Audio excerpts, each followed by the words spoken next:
Let's talk about the business of the day as it relates to theater with your hosts, Darnelle Radford and Mitch Weiss. This is The Business of Theater, a working title.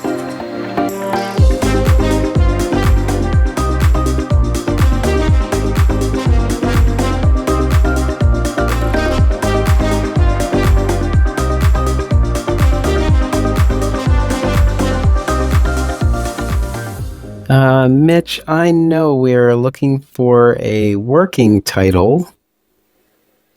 Still, can you believe after 8 podcasts, we're still looking for a working title? Yes.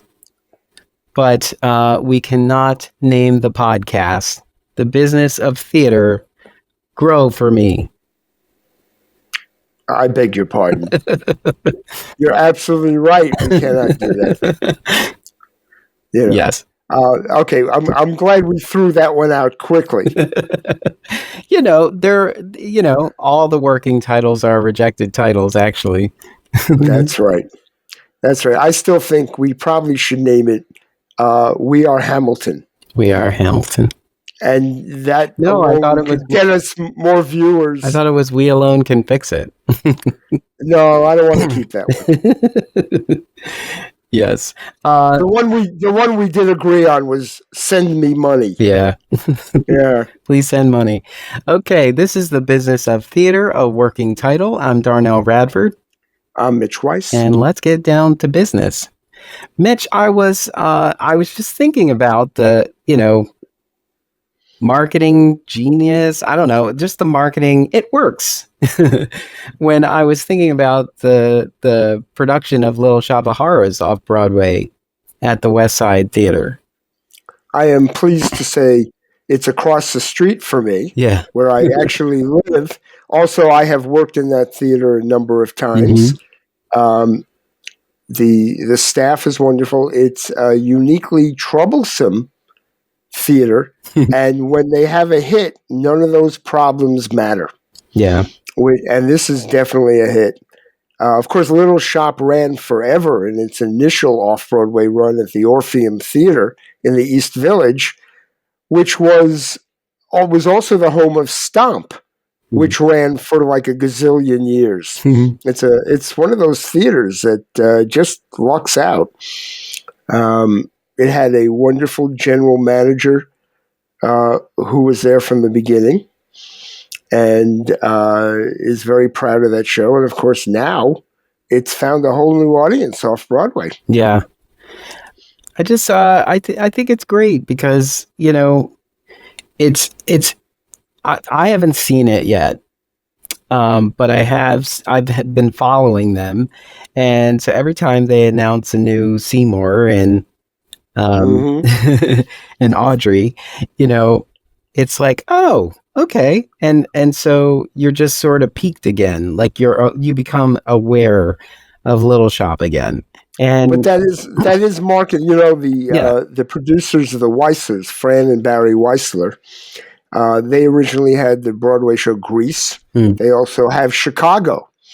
And if you will notice the same technique, they are constantly replacing their leading and featured roles with a unique, diverse group of celebrities who luckily can do the part. I mean, they have talent, but they bring in a different audience. Yeah. And every time the show starts to lose its purchase power, right? They bring somebody else in, and all of a sudden the ticket sales go up. Mm-hmm. And they're doing it with Little Shop, which at least the show delivers as the Chicago, right?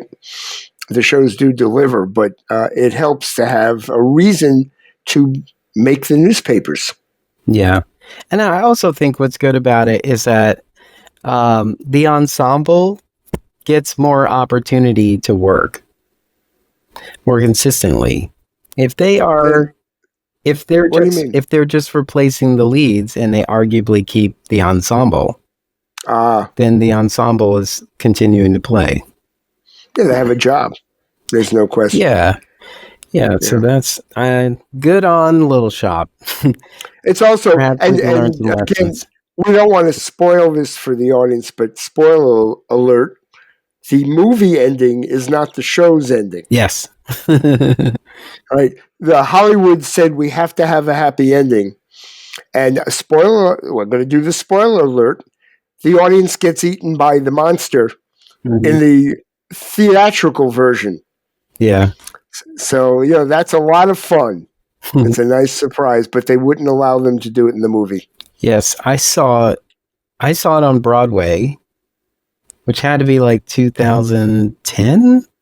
Yeah, I did not. I only saw off Broadway both times. Because I don't know how one of my best friend got tickets, and I don't peg him as a theater person, but there's a couple of things. He likes Rent, he likes Man of La Mancha, and he likes what an interesting combination. Little Shop of Hearts. I forget how we got them, but we were there, and yes, it was the Broadway ending, and it was good. You're just like you're almost like rooting for it, like you won. Yeah. Yeah. Yeah, it's funny. There's it on such a level of fantasy that it's not disturbing when the wrong things happen. Mm-hmm. Right? Yeah. And very much like Sweeney Todd, there is a sardonic humor in chopping people up. Yeah.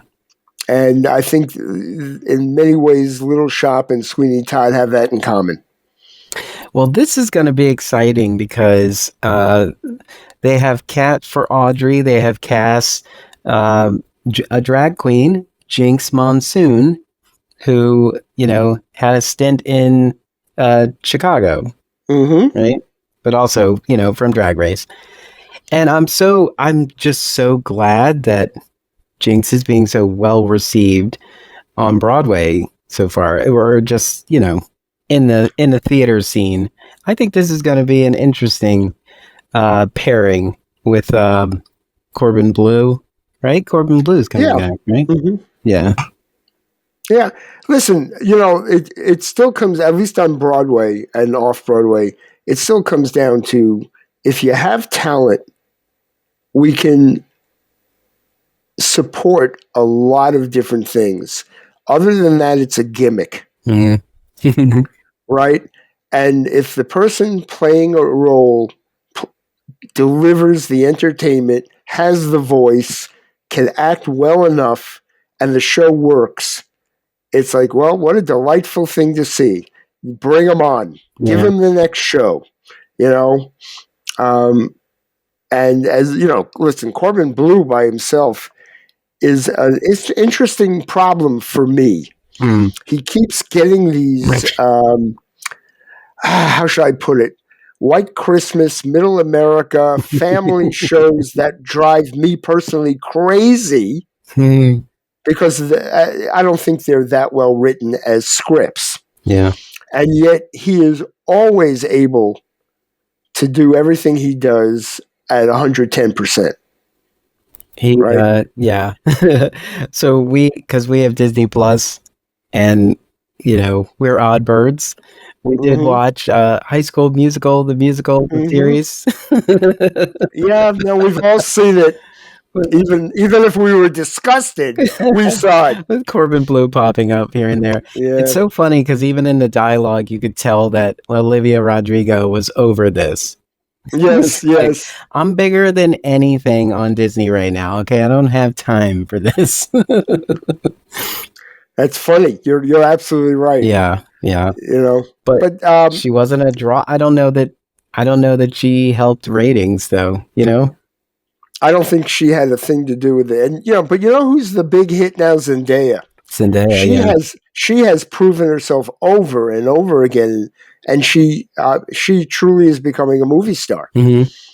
If she wasn't already, but she has found her niche, and she can do anything handed to her, and she does it well. Yes. So very happy about that. And like I said, Corbin Bleu, I would trust. Oh, by the way, and I'm sidetracking the conversation here. Leslie Uggams, who is 81, I think, years old, was just in a featured role in the Encore's production of Jelly's Last Jam. Let's talk about eating the set, the orchestra, and the other actors on stage with no effort. She walked out on stage on a platform and didn't move, and I was ready to jump out of my chair cheering throughout the entire number that she had. She was brilliant. Every minute, every second of it had a meaning. And then she just walks off. I mean, she's in more than that moment in the show.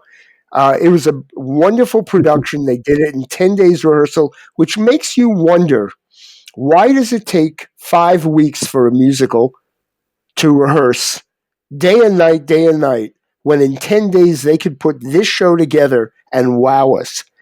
It does come down to, do you have a good show? Do you have a good director? Do you have enough money? Well, it doesn't cost them that much on Encores. I know, but for some reason, when you don't have enough money, things take longer and cost more money. So I think the phrase that is adequate for Miss Uggams is that Miss Uggams ate and left no crumbs. Yes. By the way, the other performers were phenomenal. So, but when somebody stands out like that, and, it's just amazing. Yeah. And I'm expecting they will try to move it to Broadway at some point. I don't know how it will fare. And this is a segue to another segment we are probably talking about, mostly because it's a black show. And then and it's about race in America. Certainly music and race, but it's the early 1900s. Jelly Roll Morton, who had his problems personality-wise and ego-wise, and he wasn't welcome in the black community. He wasn't welcome in the white community.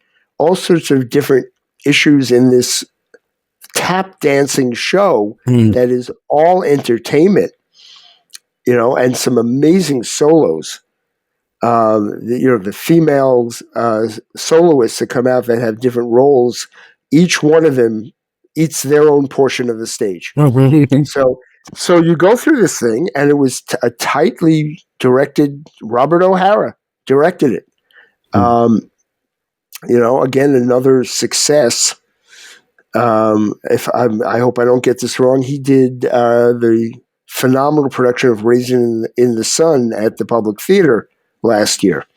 The man has got some talent, and I don't know how they did all that dancing in 10 days. Your mouth kept dropping. How are they doing this? But it was a great cast, a great show. Anyway, moving right along. But it does come down to, speaking of black shows, and speaking of London. Yeah. You want me to lead? Go ahead. I'm letting you lead. Yes. So I've been reading a little bit about, honestly, I don't know all of it, but I've been reading a little bit about Slave Play coming to the West End in a UK premiere. It's going to star Kit Harrington, who, unfortunately, I am not familiar with all the other names that were noted, but the reason I led with Kit Harrington is because we were talking about how these productions will pull unlikely people because of who they cast to come to the theater. And so I saw there was an interview that was going around on the socials, like all the key people clicked like on it. I'm like, James Imes chimed in about this. I should see what this is about. That wasn't it. Hi, James. We love you. But it was a snippet of an interview where Jeremy O. Harris was talking about how he can't wait to bring Blackout Nights to the West End. And the interviewer was saying, like, but Do you think it's you're going to pull it off? Like, what do you know, like, was trying not to be like, don't you think that's a little bit much, you know? But then he had a whole explanation about how, um, because of how society is, some people need a direct invitation to know that they belong. And Yep. and so that's what it is. It's not necessarily saying no one else can come, but this is saying, especially on these nights, we are looking at you. We see you, and we would love to have you in the space. So Well, I do. Go ahead. I'm sorry. I do remember when they had the blackout nights in New York. That I won't say the rationale, the marketing Mm-hmm. of it was, we want to feel that if there is a difference in the audience reaction, if a vast majority of the audience is black versus a mixed or mostly white, which is what it was getting, audience, and we think that there might be a completely different response if people aren't self-conscious by who they're sitting next to. Mm-hmm. And so it was an experiment. I think they did it 3 times. I'm not sure. I happened to, and just for the record, I was in one of those audiences not knowing I'd purchased a ticket to a blackout night. Mm-hmm. And it was probably 90% black, but there were 10% white people all over the place. And I can't tell if the audience responded differently because I wasn't at the other performances. Mm-hmm. But the whole point of slave play is to shock people. That's the gimmick versus we have, Denzel Washington in the cast. Everyone will show up no matter what. Yeah. Right? So this is Kit Harrington. I don't know if that's going to get me to buy a ticket. But it is the play itself and the controversy of the play that's going to get people interested. I need to be there. I need to see what this is about. Yeah. Do you agree? Yes. Well, anyone who watched Game of Thrones knows who Kit Harrington is. Kit Harrington doesn't mean I'm buying a ticket because of Kit Harrington. You don't want to see Jon Snow on the West End? I don't care. Yes. But yeah, so I will say at first when I heard of, it always seems like everybody gloms onto a trend, and it doesn't feel organic anymore. It feels like everybody had a meeting or read the same email and decided to move in the same direction. And again, because I know that this is for the people who don't feel welcome per se, or feel like they do need a special invite. I don't know. I don't feel that way. And I think because I don't feel that way, that I don't see the need. I also felt the same way about like LGBTQ nights. I'm like, this is an opportunity for you to take photos in your venue and talking about how diverse your community is, even though you had to do a special shout out to get them to come. And so you can exploit them. This is how I feel. The one thing I'm going to compare it to, and I don't know it's a fair comparison, but when Disney World has its LGBTQ day, it's like, I don't know that anybody at Disney World on a ride needs to know the person standing next to them and everyone else is gay. But for those people who find it important, yes, of course, if they identify, they're getting one day. Mm-hmm. So at Slave Play, for those people who feel it's important to look at a theatrical representation of some controversial way of looking at their history or their culture, those people get a day, a performance. You're not turning the show over to everybody, and it's not like anyone can't buy a ticket.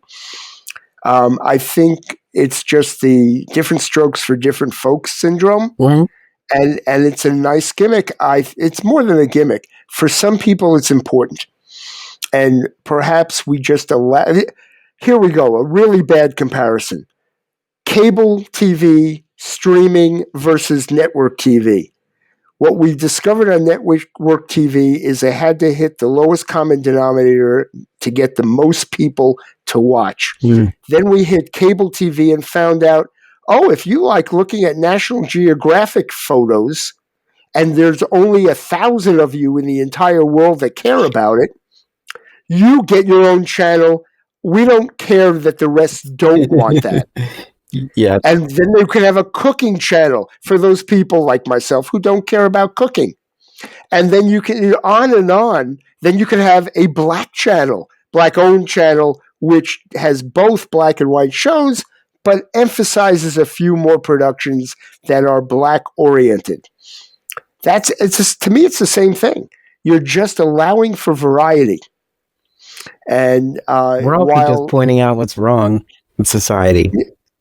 Perhaps that's another way. Yeah, I get it. Yeah, but it is wrong, and until our society changes, which you want to believe that's going to happen before we die, okay. No, not at the rate we're currently going. No, I'm not. Listen, if we can't read To Kill a Mockingbird in Florida, I don't know that slave play having a blackout night is really that controversial. Yeah. Everybody contemplating a move every time there's a presidential election. Yeah. It's a take a lot out of you, because then you think, wait, I'm invested in the country too. I put 43 years into this country. I'm not about to leave just because, something that arguably you have to ask yourself, will it actually get to you? Like whatever happens there.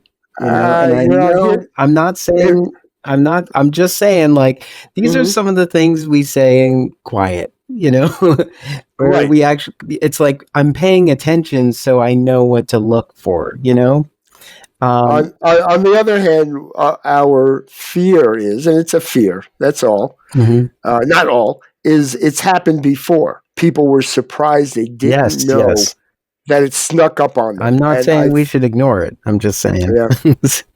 Yeah. So that's the only, and again, leaving the country doesn't mean we're safe from somebody's bombs or absolutely or anything There's else. More bombs everywhere else. But for someone who is older than your 43 years, the not by issue is that this is not the first time I considered leaving the country, and it was only because there were direct threats to people I knew. And that can happen again. Well, you just don't know it when people are trying to surprise you. Yeah, absolutely. So I don't know. I don't take it as lightly. And I kind of like, the whole purpose, I'm going to go back to slave play. The reason he wrote it, I'm assuming, let me not talk for him, he wanted to put something in your face. And that show puts it in your face. I mean, there are a lot of things in there I'm going, I really don't need to see this. And there are other things that were hysterically funny and entertaining. So I like things in our society that put things in my face. I'm not taken aback by them as much as they cause me to think. And I think that's why we're in the theater. I even watching Hello, Dolly can make me think of something. So why not allow slave play to make me think twice as hard?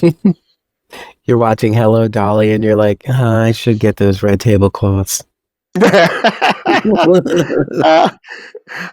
just want to know, where the hell do I find a place with those waiters who can dance? Yes. That's all right. I'll go there.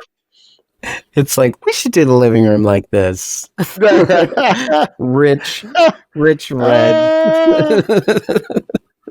Oh, Lord. Yes. Yeah. And why would anybody want to marry Horace? There is no reason in the entire world for anyone to want to marry him. So that's where the show falls down for me. Pick somebody that's really worth marrying, and then I get it. She's working her way toward him. Yeah.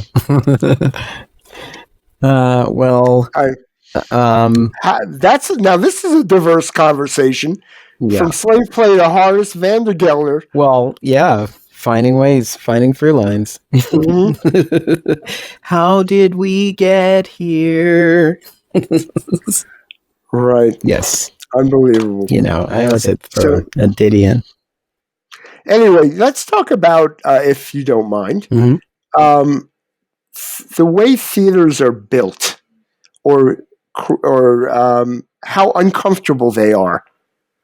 I don't want to badmouth a new theater that I visited, because I like theater to exist. We all need spaces. I have certainly been in hellholes that put on some great shows.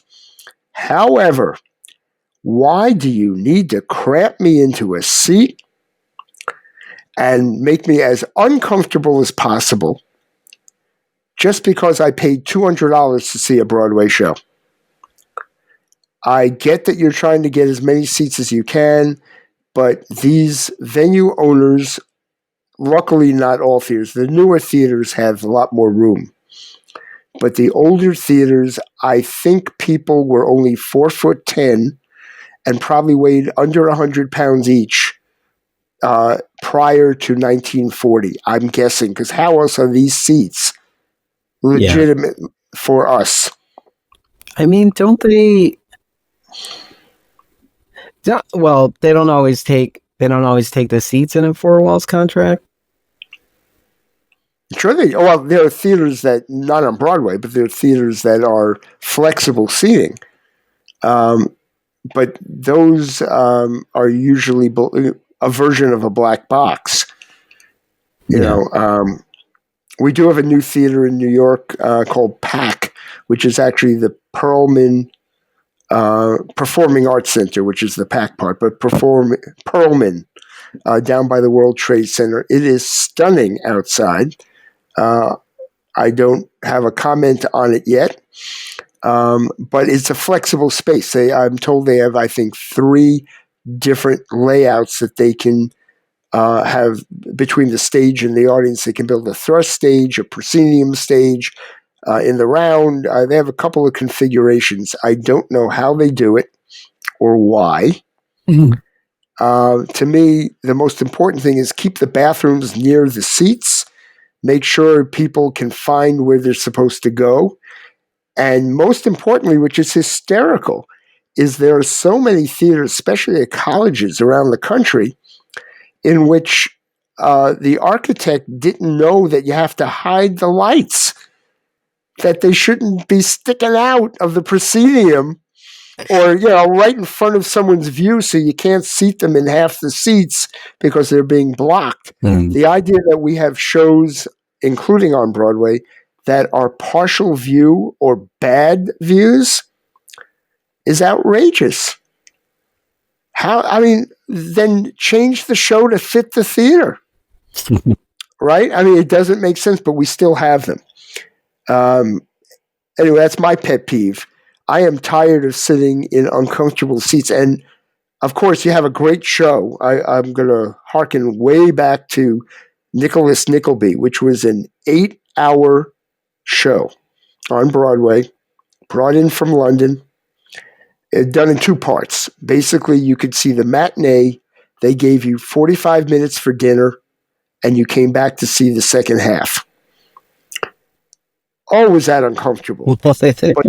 But the show was so good. The story was, and it's about the story, right? You involve me in that story, and I want to be there. So that's the other part, is that you have a show that's just okay, and you put me in an uncomfortable seat, and I'm angry. Especially for $200. Everyone, right. Mitch is angry. He will be sending. I'm angry. He will be sending a stern form message from their website's contact page. Okay, happily. Which is a catch-all that it goes to their info at box. Speaking of which, jazzing you. Hopefully respond. Even at City Center here in New York, where we saw Jelly's Last Jam, which was a very 2-week run, I had a great seat. The seats are angled, they're raked really high. And I still had the person in front of me blocking my view. I had to look to the left and right. Huh. And you're just going, I don't get this. I'm in the first mezzanine. Somebody didn't do their homework. You build the theater, you ought to be trying out the seats and the rows and making sure everyone can see. Yes. Anyway, We should. Okay, I'm over it now. No. How are the theaters in Philadelphia? Are they better? Oh, how are they? I mean, You've been to a lot of shows lately. how's anybody? Well, recently I saw, last week I saw a Girl from the North Country at the Forest Theater. I didn't know much about it. The Forest is a Schubert theater, right? Yes. Schubert's own it. Yeah. I didn't know much about it, but the experience of the piece, like, I like the piece. The question is, like, is it the best thing I've ever seen? I don't know. It had its moments. The piece had its moments, and especially the way it ends. It's like, oh, we saw a show. I think it kind of like, it says, and before we send you on your way, crazy harmonies and everything. And then it's just this beautiful moment of everyone coming together. And the music, the music is great. But everyone was asking while we were there, like, so are you a Bob Dylan fan? like what brought you here? I'm like, well, I've experienced other works of Conor McPherson, and this is a musical, so come check it out, see what's what. There you go.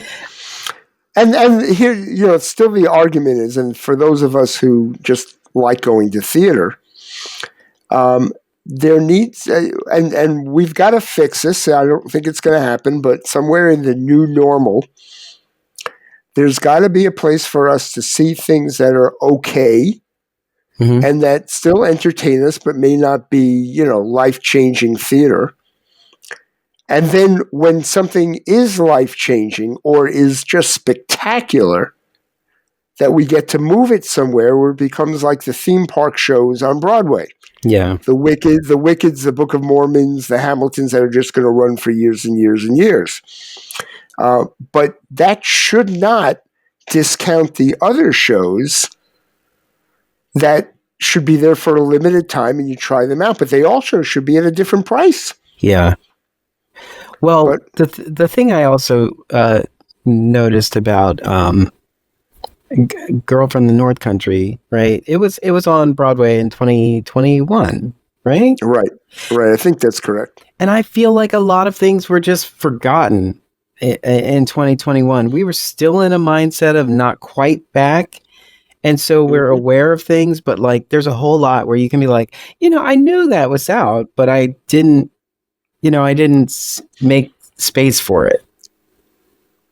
I feel like there were a lot of things, at least for me, because I was thinking about like, remember the tragedy of Macbeth? Was a production on Apple TV Plus. It starred Denzel Washington and Frances McDormand, and a slew of others.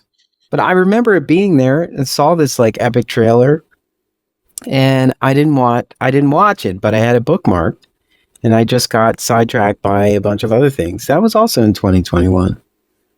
And so I said, I wonder how many things people just slept on. And well, I think we're still there, and that's what the discussion amongst theater insiders.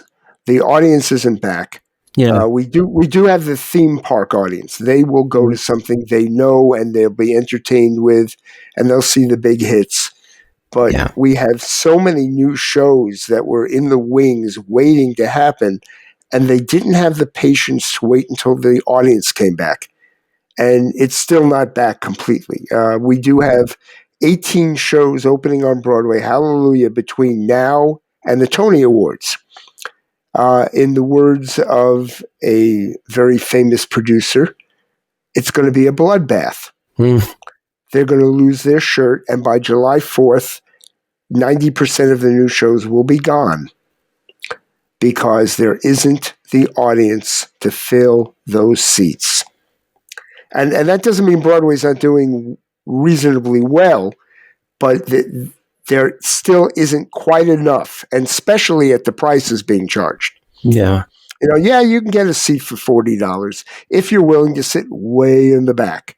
Well, some of us at a certain age are now really spoiled.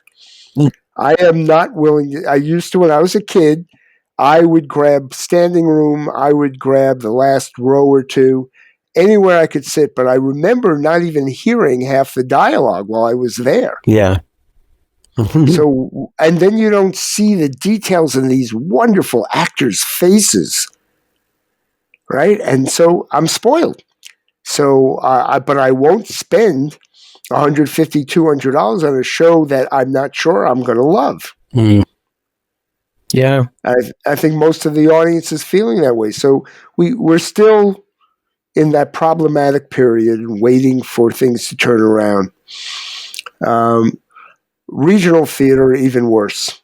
It does feel like we are waiting for an angel, because it's like getting the model has to change. It's like who we were calling on for support, can't be the same people anymore. And, so now we have to think about, I feel like we have to think about, we want to provide this for people who aren't breaking for it, for whatever reasons. But we need somebody who believes in it as much as we do. And then that brings up the question, like, are you doing something that someone else can believe in, can get behind? And what's its value in American society financially? And it's unfortunate, but that is part of it, is that we now are at the point, and again, I keep harping back to Broadway only because it's what I know the best. $25 million to try out a new musical on Broadway? That's outrageous. There's got to be a way to say, off-Broadway is $2 million plus. Yeah. Who has that kind of money when you don't know whether you have a hit? So there's got to be a couple of steps that are less expensive but still provide the entertainment value for the audience, that you find out what you've got. And then maybe we do turn Broadway into a theme park. Only those giant hits can afford to go there, which is unfortunate. Broadway used to be a place where you could have a hit. Well, let's go back. My Fair Lady ran less than 2 years, and that was considered a giant hit back then. But it didn't need to run for 20 years to break even and to make its money back.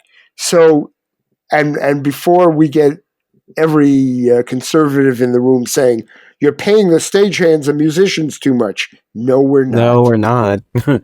We're not paying them enough. The problem is we have too many of them in each show.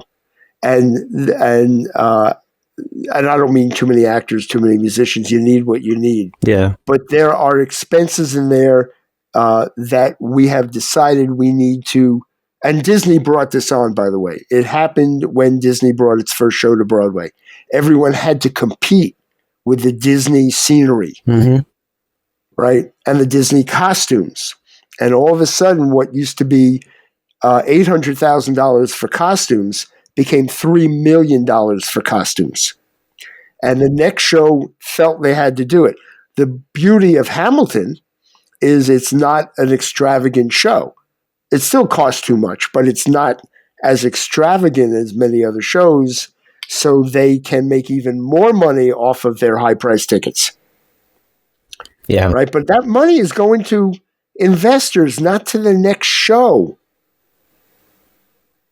And by the way, let me now take it way back. The Chorus Line, which was the Hamilton of its era, was a non-profit show.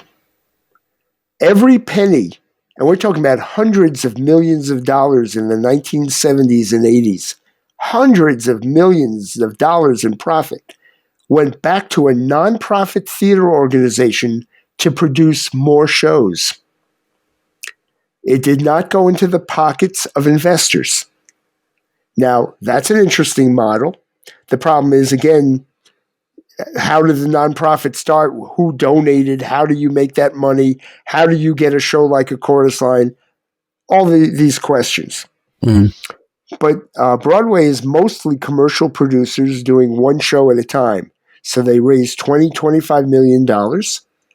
And then they have one show that opens, and they spent all of that money by opening night. And now they have to convince the audience to give them the high-priced tickets back so they can pay their investors back. But none of it adds to the theater world. Mm. Yeah. None of it lets the next show that maybe has no stars in it, but is brilliant writing, that show doesn't have a chance anymore. While I'm going on my tirade, Equus, one of the great shows of all time. 5 years on Broadway, and it made its money back in 4 months. And it ran for 5 years. Right? But that show, believe me, did not cost anywhere near that kind of money. Well, that's right? Great for them. Yeah. But but we don't have any more. Well, I don't want to say none. We have seen The Inheritance. We have seen some wonderful shows on Broadway, but there are fewer of them. It seems to me. Yeah. Okay, I'm over it. I was just giving you the floor. Go ahead, take it over. Send us into another direction. The floor is yours. Let's see. Have we spoke Forbidden yet? No, that's a fun thing to talk about. Yeah. So, we got news that Forbidden Broadway is coming to Broadway. First, let's explain what it is. Yes. Forbidden Broadway is a parody series, musical series, where they take the headliners on Broadway and they change the lyrics. And this is very similar to what I do whenever there is free air. So I love the concept. They take the songs and they just give them the sort of the Weird Al Yankovic. Except there's much, no offense to Al. I just mean they're so much more clever. To be familiar with parody, yeah. The show, I've seen 4 different renditions of it off Broadway. Mm-hmm. It went away before the pandemic. There's one guy who writes the whole thing. He is just a genius. And of course, his performers all have to be able to mimic various stars. So you have someone who can do Carol Channing, Bette Midler, and Judy Garland, and Barbra Streisand, and come out in a wig each time and knock you off your socks. Mm-hmm. And they are always funny. There is nothing serious in this entire show. And so you'd sit there, it was usually in a cabaret, and he would make his off-Broadway money, and he'd run it for about a year, and then he would rewrite the entire show based on the next year's show. Yeah. And now, after many years of not being around, I gather they figured out a way to be able to afford to bring it to Broadway. We need more fun. I mean, not that what's there isn't fun, but like, as you know, when I thought about this, I was thinking about The Play That Goes Wrong, mm-hmm. and how it's just it's every element of theatricality, but it's just hilarious, and everything's in shambles by the end. I'm looking forward to this. I have never seen a performance of Forbidden Broadway, but I know. When I was in New York, there were signs everywhere. But I was on another. It was out of the way. It was usually on 72nd Street, so it was a real off-Broadway theater. Yeah, but it was wonderful. So this will come to the Hayes Theater in July for a limited run. No, is it limited? Yeah, I think so. Everything at the Hayes is somewhat limited. Well, previews in July, but then opens August 15th. Oh, yes, a limited engagement. It's currently scheduled through November 1st. Yeah, so we'll see. Well, and the other experiment from the Haze, Sarah Paulson has been starring in a show called Appropriate. Yes. Which a lot of people like. I have not seen it. And they decided, because celebrities are storming the seats. Every night there are 4 or 5 celebrities in the audience. It's gotten her and the show a lot of publicity. So since it's a limited run and the Haze is run by the Second Stage Theater, which is a nonprofit, they've got to move the show out because there's another show due to come in. So what they've decided to do is to move it to a different Broadway theater, which means a lot more expense and a whole new marketing campaign. Yeah. So the question is, can the show now make money in a second rendition? Interesting experiment. Like I said, maybe it's the greatest show since, whatever. And it will do fine. Or maybe Sarah Paulson is enough of a draw. Yeah. And yeah, and her career has left so much to be in love with her for. But that's another thing. It's just she's a common staple in media consumption. Yeah, there's a ton of people who've seen all of these horror stories. I could not get through them. I watched the first season and that house was super creepy. Yeah. And I was like, I can't. But I did watch a few other ones in their entirety, but it's just, well, I'm glad it has an audience. Appropriate, my understanding is the story has a racial theme to it. Appropriate? Yeah. Yeah. So, again, it'll be part of the next season. Well, it's actually part of both seasons, I guess. I don't know whether, I guess it is part of this season's Tony Awards because it's at the Haze. So they will, review it and vote on it this June.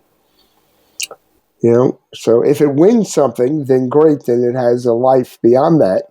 If it doesn't, the question is, will Sarah Paulson by herself carry the show? Keep it running? Yeah. To date, she seems to be doing it very well. We also have a lot of closings again. We're losing the Neil Diamond show. Yeah. I'm fascinated to see whether Alicia Keys' new musical does well. Trying to think what... the other thing to note is Broadway has 41 theaters. There are only 20-something of them that are filled, and they still don't have enough of an audience. That's the trick. And that's the warning to us, right at the very moment, not forever. But historically, and now I'm making up which year, about 100 years ago, I'm making this up. I know it was a long time ago. There were 100 Broadway theaters, and they could fill them. So, again, I don't know enough of the history, although I am intrigued by that notion. Of course, Broadway was not in Times Square at that time. Broadway was down Broadway in the 20s.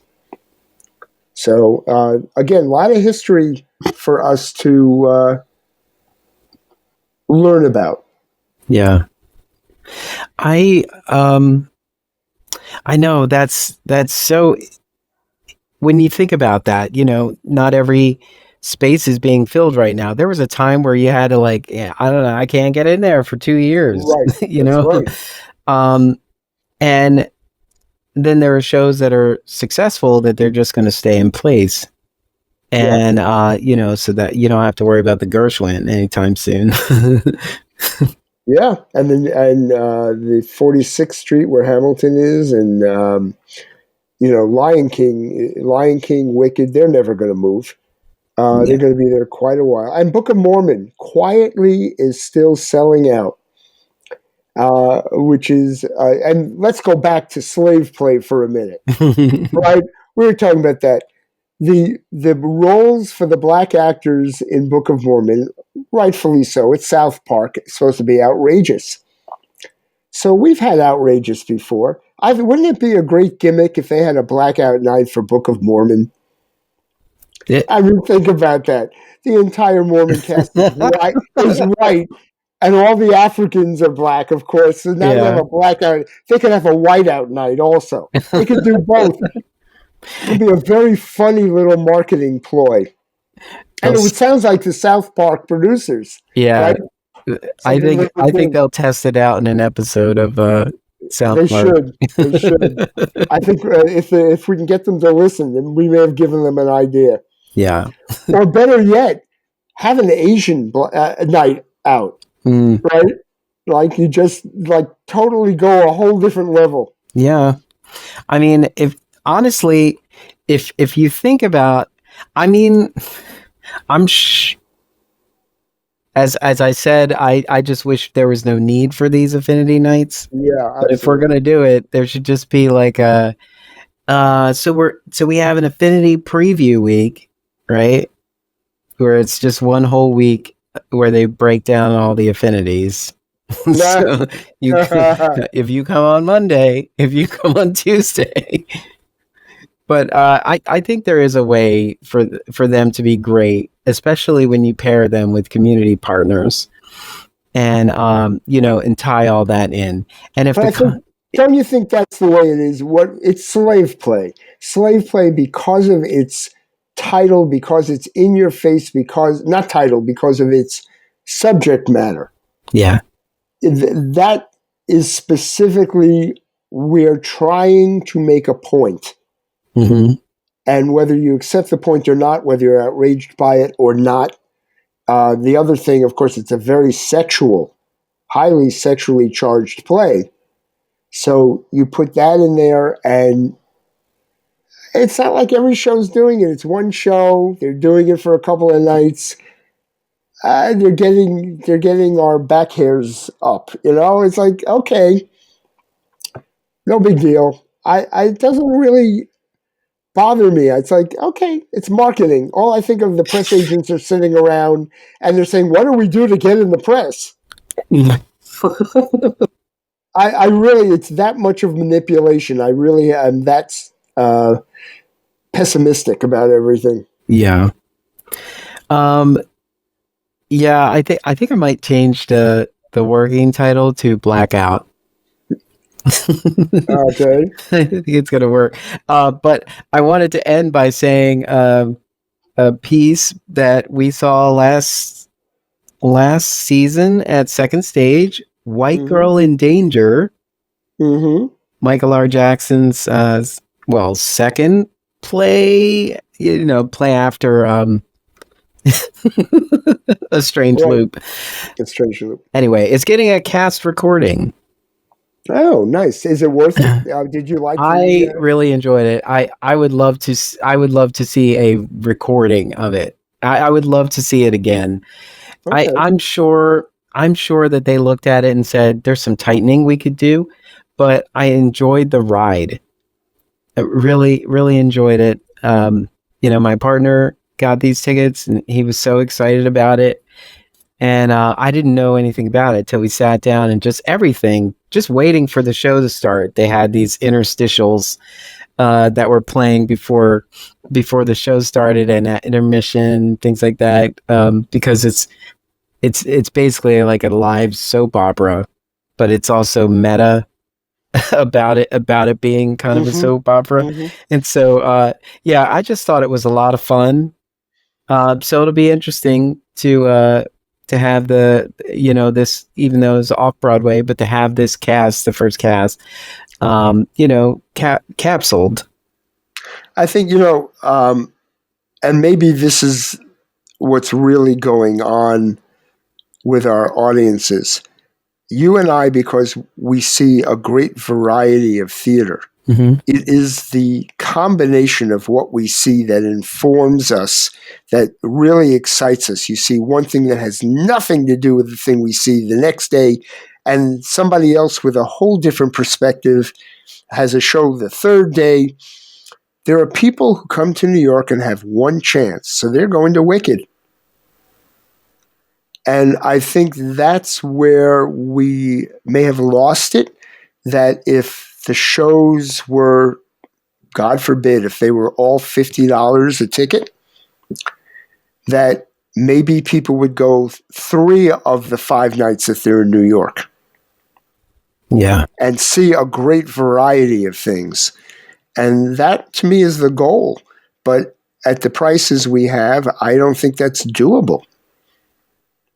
You have a family of 4 paying $200, $250 each plus dinner. Think about it. It's over $1,000 for 2.5 hours of entertainment. Yeah. That's a lot. Yeah. I mean, like, we're just thinking about how to be thrifty as just 2 people. But right. Yeah, when you're dragging a family in tow and you're in New York, I mean, like, first of all, are there any hotels that are not shelters? Yeah. Well, there are. I know. And you can find prices, by the way. The one thing I will say, between Expedia, Groupon, and all these places, there are hotels that are better deals than you could find in the middle of Indiana. Not currently in a sponsorship deal with us, but they very well could be. Yeah. Yeah. Yeah. Anyway, so we won't mention them because yes, we're still looking for a sponsor. So we won't mention them again. But since we're on Michael R. Jackson news, yes, the production of Teeth is at Playwrights Horizons. Right. Is it on your? No, I haven't seen the promos for it. No, I haven't. I was, scouring Playbill for news items. I'm not you. I don't want to say anything. I'm talking about the promos, not the show. Uh-huh. It confuses me. I know it's supposed to be tongue in cheek, I think, but they're showing part of a number, their theme song, Teeth, and it doesn't look like it's tongue in cheek. So I can't tell, and it's in a rehearsal hall. So again, you don't really know what the production values are. And they're using that to convince me to go see a show before I know anyone who has seen it already.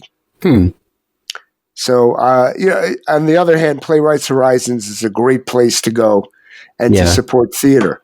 So I don't know. I'm kind of holding. And then, of course, I have 18 new shows opening on Broadway. How much of this can I actually afford to go see? Absolutely. I know. It's like, this is the other thing, too, because I just keep saying I'm an odd bird, but honestly, in a way, it's a kind of a privilege, I guess. I have a privilege. Yes, you do. I'm an arts administrator, and I'm also a member of the press. So without those things, I'd be very selective with what I get to experience. And by the way, with the advent of the internet, that was a very interesting transition period from the point where we had one opening night in which you had to be a critic assigned from a major publication or TV station, to where the bloggers and people who were influencers became more important. Yeah. And for a while, we switched opening night to where there was opening night and 2 other nights to handle what they thought were important people. And then they had a week after the show had opened to just say, we don't know who you are. You may be bull, but we'll see what kind of writing you do. So come on in for free, like the other critics, and spread the word. And that was for a few years, where it was this monster list of people you didn't even know who they were or why you were inviting them. And of course, you're losing all this money on tickets. Yeah. Right? Because you have to hand out free tickets. Now, there are very few critics assigned to any newspaper or magazine or TV station. It's not even done on TV, right? Yeah. And we're only stuck, if that's the right word, with people that we don't know if they know what they're talking about. They may not know history. Not that they have to, but you don't really get to know their taste. Is this someone who intellectually is going to tell me, when I go see this very heavy play, I'm going to be inspired by it? Or are they just saying, well, I don't know, I was kind of bored. The language was heavy. And that's all they say. I have no idea what to make of that. The lighting was good. Yeah, really.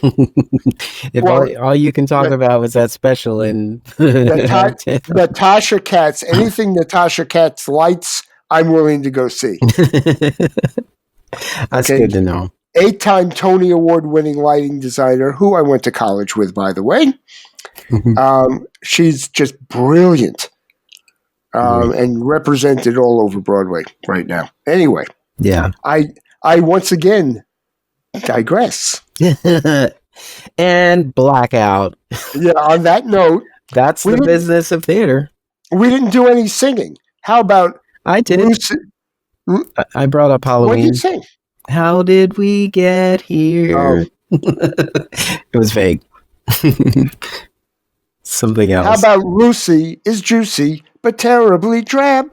Jessie is dressy but cold as a slab. Lucy wants to be Jessie. Jessie wants to be Lucy. That's a sorrowful Bracy. It's very messy. You see Jessie, and on and on. I just had to put follies into this somehow. Yay, Stephen Sondheim. Fun lyrics. If I messed them up, I apologize. Well, in honor of White Girl in Danger, if we don't end this podcast, Mom's going to kill me. There you go. All right. Go ahead. Close it out, Darnell. All right. That's The Business of Theater, a working title. I'm Darnell Radford. I'm Mitch Weiss. And we will see you at the theater. Yay. Thank you for listening. Tune in next time for another episode of The Business of Theater, a working title, with Darnell Radford and Mitch Weiss. Subscribe to the podcast wherever you listen to podcasts. Share the podcast with a friend, colleague, or give us some social media love. This podcast is an Emory production. Visit us online at em3ry.com/TBOT. Follow us on Facebook, Twitter, and Instagram at em3ryotm.